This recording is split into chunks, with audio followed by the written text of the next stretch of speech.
यह घटना तब की है जब देश लगभग टूटने के कगार पर था। उस स्थिति में यह अखंड विशाल साम्राज्य क्या आकार लेगा तथा भ्रष्टाचार का विनाश हो जाएगा। चक्रवर्ती सम्राट की सपना साकार हो जाएगी, वो भी ऐसे वक्त में जब मैकेडोनिया के छोटे से प्रदेश से सिकंदर नामक आंधी की गद्र भारत की सीमाओं पर पश्चिम उत्तर से आक्रमण हो रहे हो। मगध भारतवर्ष का वैभव संपन्न एवं शक्तिशाली राज्य था। मगध की सीमावर्ती पाटलिपुत्र में ही थी, जहां आचार्य चाणक्य निवास करते थे। आचार्य चाणक्य विद्वान थे परंतु गरीब थे।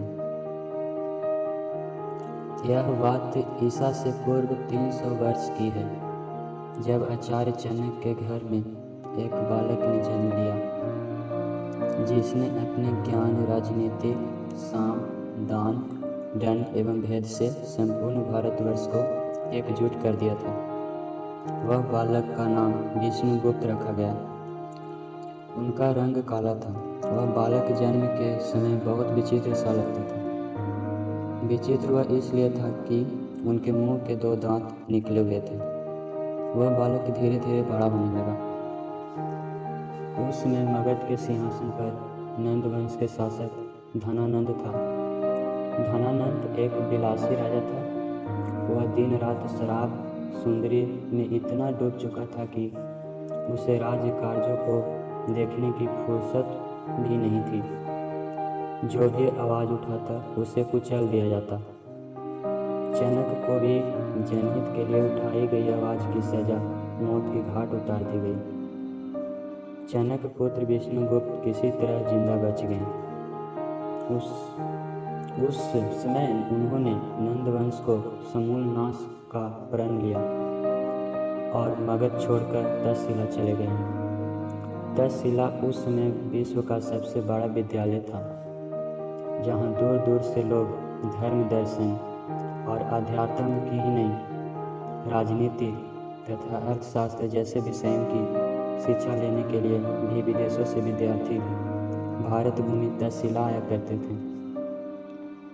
विष्णुगुप्त ने यहाँ नए जीवन की शुरुआत की। बालक विष्णुगुप्त अपने गुण, बुद्धि और चतुराई से सभी आचार्यों का प्रिय बन गया।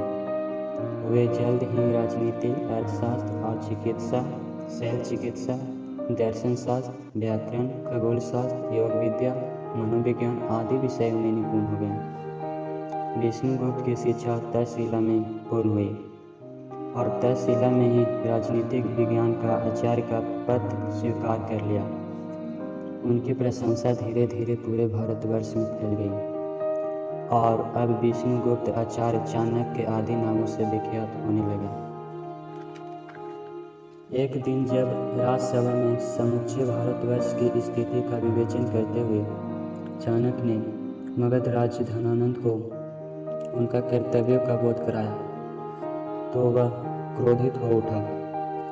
जहाँ धनानंद ने इनका मजाक उड़ाया और आचार्य चाणक्य को दरबार से धक्का मारकर निकालने की कोशिश के बीच चाणक्य की शिखा खुल गई, तो आचार्य चाणक्य ने क्रोधित होकर उसी समय प्रतिज्ञा कर ली, अब यह शिखा तभी बंधेगी जब नंद वंश का समूल नाश हो जाएगा।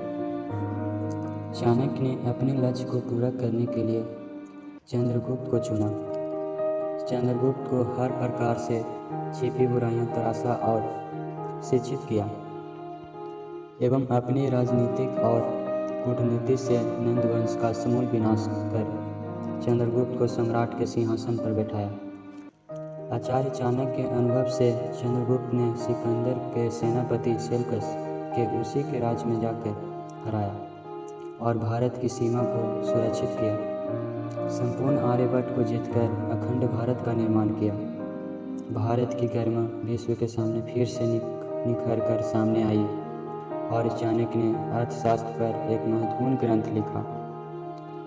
कौटिल्य अर्थशास्त्र नामक यह ग्रंथ राजा, राजकर्मियों तथा प्रजा के संबंध और राज्य व्यवस्था के संदर्भ में अनुकरणीय व्यवस्था देता है। जब देश की परिस्थितियां समान हो गई तो आचार्य चाणक्य अपने सारा अधिकार त्याग कर दिए और वे वन को प्रस्थान कर गए। इसके बाद कभी भी किसी ने उन्हें नहीं देखा। कुछ विद्वानों ने चाणक्य की तुलना मैकियावेली से की है, लेकिन भारत के प्रथम प्रधानमंत्री पंडित जवाहरलाल नेहरू इस बात से सहमत नहीं थे।